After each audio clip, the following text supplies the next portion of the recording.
4 kali 4 sama dengan 16. Artinya apa? Cepat atau lambat, semua pasti akan terbalas.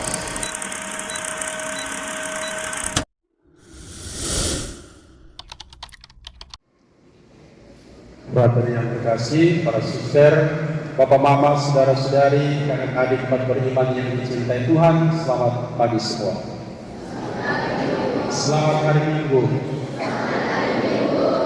Apa kabarnya? Baik. Ada yang lapar? Ada yang kali tidak makan? Ada yang tidak makan. Tanya kenapa? Minyak tanah habis.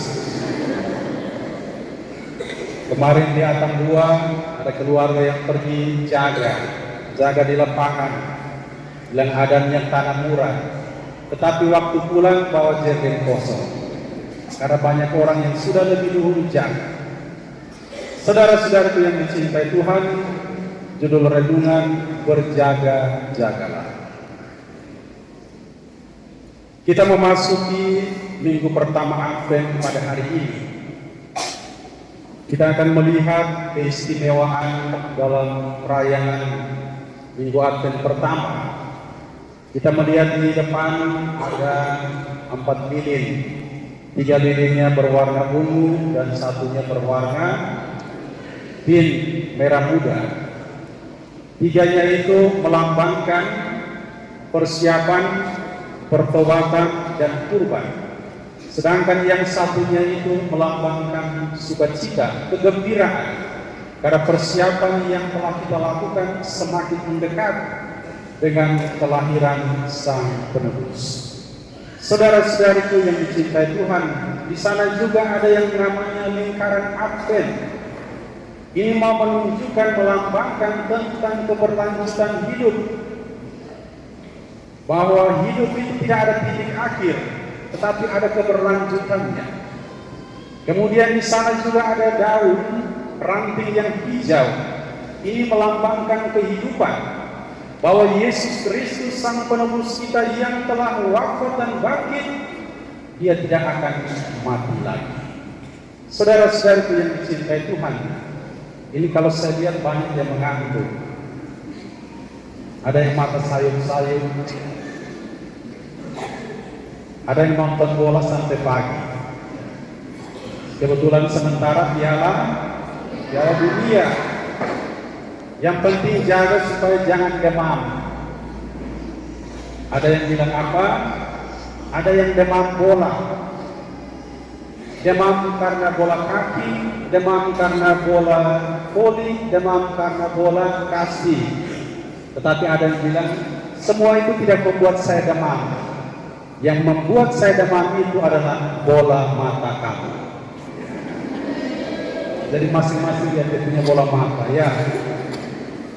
Saudara-saudari yang dicintai Tuhan, seperti Tuhan Yesus yang menjaga memelihara kita, seperti Ia memelihara biji matanya, demikian pun juga Yesus pada hari ini meminta kita untuk menjaga dan memelihara diri kita, sebagaimana Dia telah dengan setia menjaga memelihara kita, sehingga kita tidak jatuh di dalam hal-hal perbuatan-perbuatan yang hanya melahirkan dosa. Saudara-saudari yang dicintai Tuhan, suatu waktu ada seorang pastor, dia pergi misa di Rutan. Kebetulan dia misa pada perayaan Advent pertama, bacaannya pada hari ini seperti tadi. Itu mengatakan bahwa Yesus katakan bahwa kamu pun harus berjaga-jaga, kamu harus siap sedia, sebab kamu tidak tahu Putra Manusia itu datang kapan. Tidak ada yang menduganya. Sehingga selesai perayaan Ekaristi, dia keluar, kemudian para penghuni Rutan datang jabat tangan. Kemudian dia lihat satu, namanya Lipus. Dia bilang, Lipus, kenapa di sini? Dia bilang, saya ambil orang punya barang.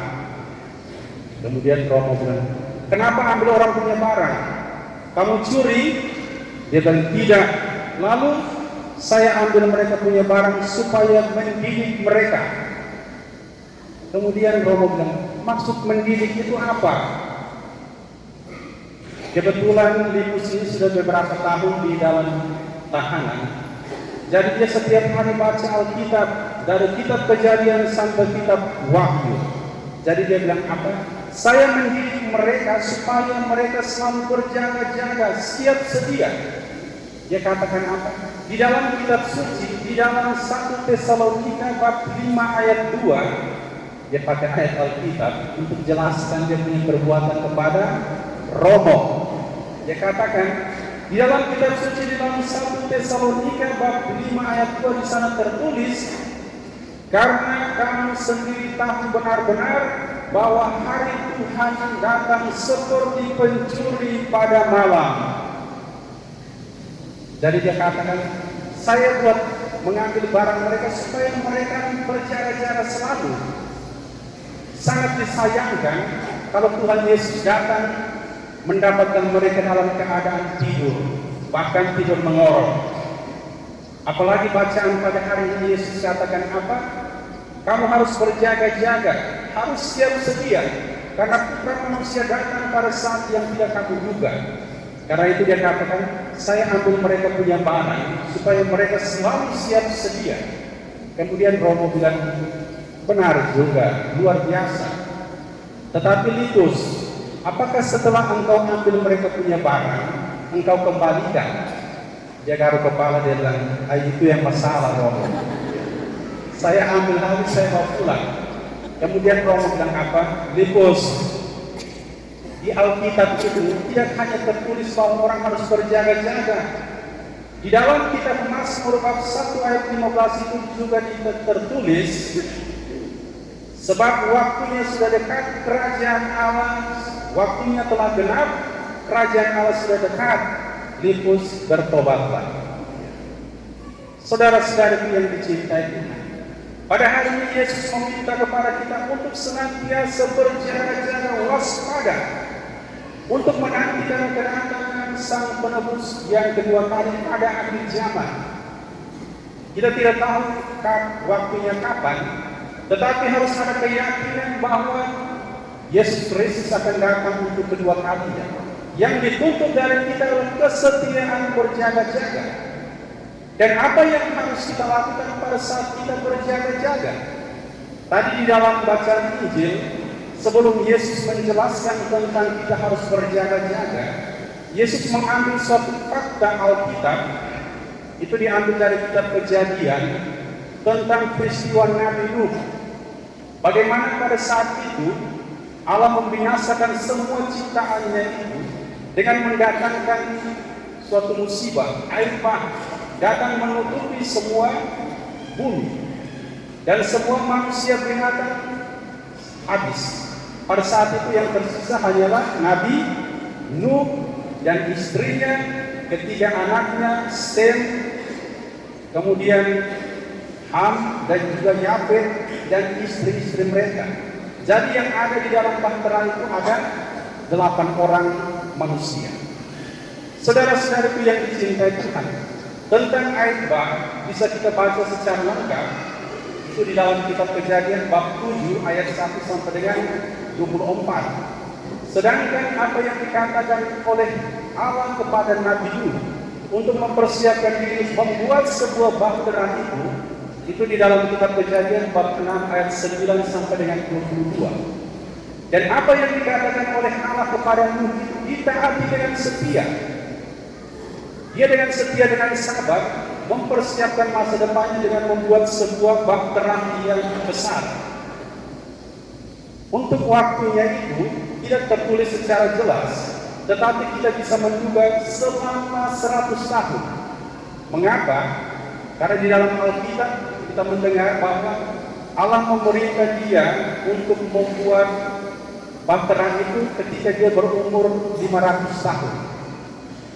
Dan pada saat Nabi Nuh berada di dalam bahtera itu, dia berumur 600 tahun. Itu artinya selama 100 tahun dengan setia dia bekerja membuat bahtera itu.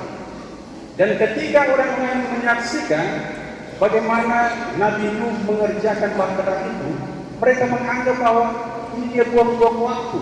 Ini adalah pekerjaan yang sia-sia, tidak penting untuk hidupnya. Tetapi luar biasa pada akhirnya ia memetik hasil dari kesetiaannya di dalam mengikuti apa yang dijanjikan oleh Allah.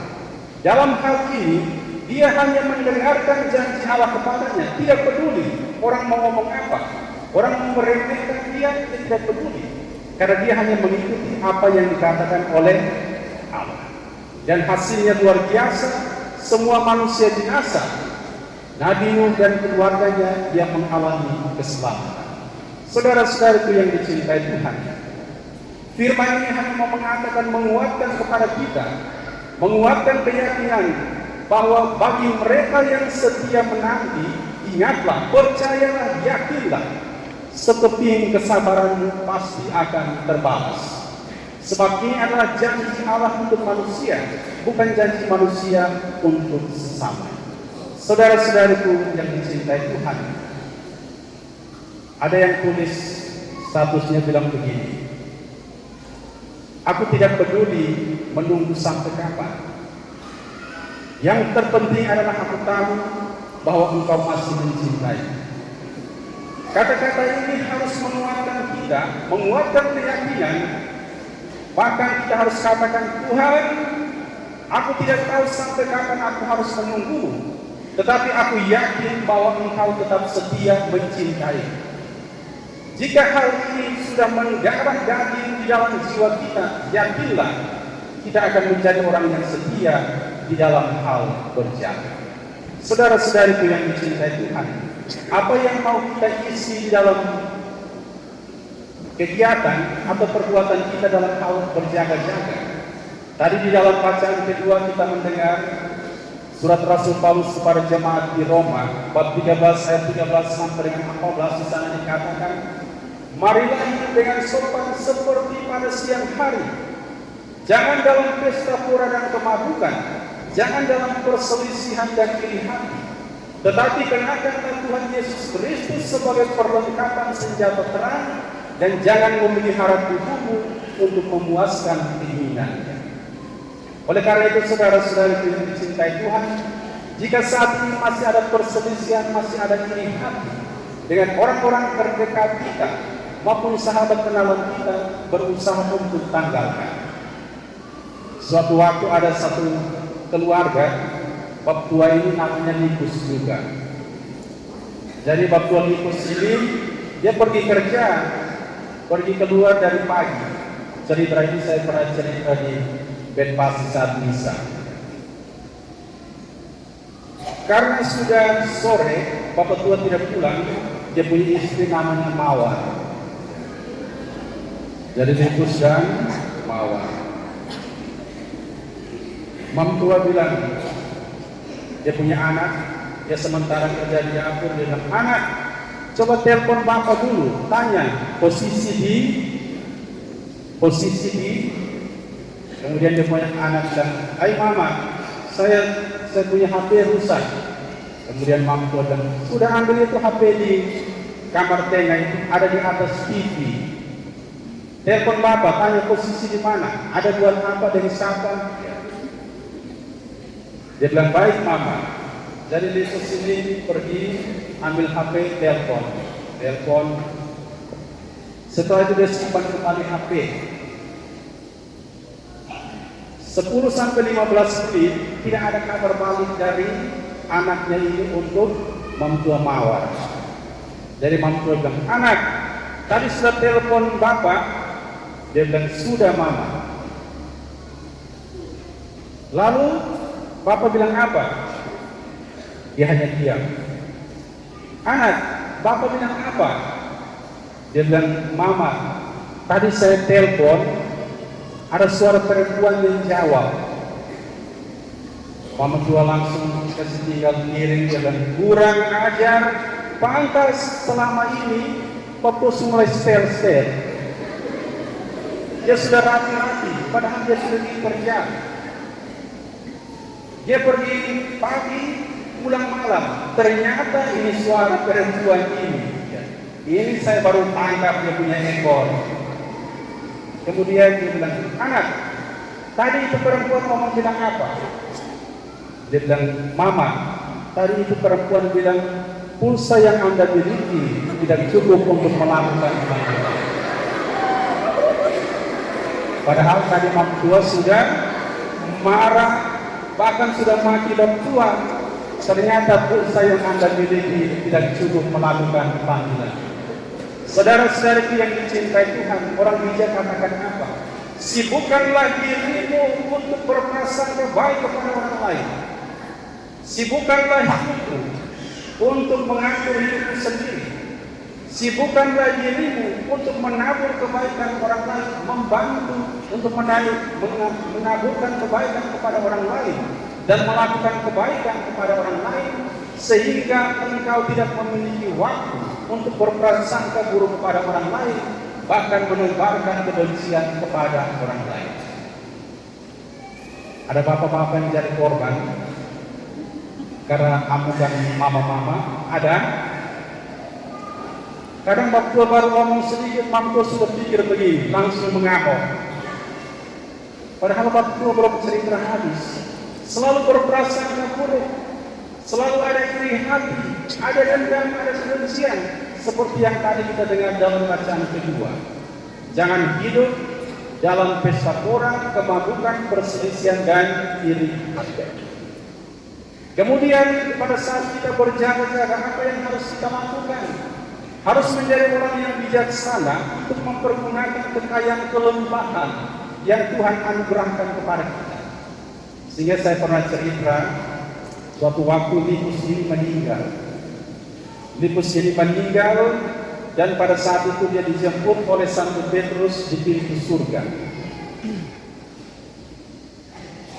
Petrus tanya, Lipus, waktu hidup kau ada apa di dunia? Kau punya kekayaan berapa? Lipus kata, saya punya 5 mobil, saya punya 5 rumah, saya punya 5 perusahaan. Kemudian Petrus bilang, lalu apa yang engkau lakukan dengan kekayaanmu itu? Dia bilang, saya membantu orang miskin, kemudian saya mempekerjakan orang yang tidak punya pekerjaan.